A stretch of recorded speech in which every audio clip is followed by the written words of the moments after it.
বাংলাদেশ জামায়াতে ইসলামীর শীর্ষ নেতা এটিএম আজহারুল ইসলামের অবিলম্বে মুক্তির দাবিতে ৭৯টি মহানগরী ও জেলা শাখায় সমাবেশ ও বিক্ষোভ মিছিল করেছে জামায়াত। এসব সমাবেশে নেতাকর্মীদের ব্যাপক উপস্থিতি নিশ্চিত করেছে দলটি।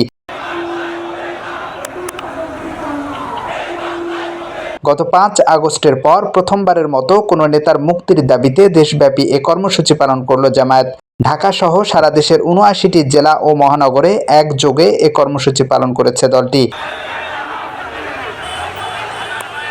ঢাকায় বিকেল ৪টা ৫৫ আনুষ্ঠানিকভাবে এই বিক্ষোভ সমাবেশ শুরু হলেও দুপুরের পর থেকেই পল্টন মোড়ে জড়ো হওয়া শুরু করেন জামায়াত নেতাকর্মীরা।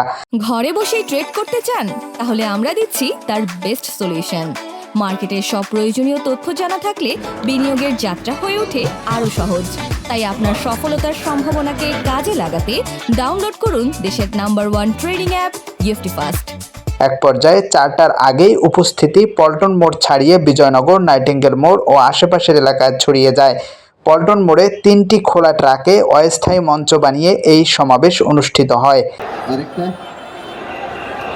সমাবেশ শেষে দলটির আমির ডাক্তার শফিকুর রহমানের নেতৃত্বে একটি মিছিল বের হয়। মিছিলটি জাতীয় প্রেস ক্লাব, মৎস্য ভবন হয়ে শাহবাগ মোড়ে গিয়ে শেষ হয়। দেশের নাম্বার 1 ট্রেডিং অ্যাপ ইএফটি ফাস্টের সাথে ট্রেডিং করলে থাকবে না আর কোনো দুশ্চিন্তা।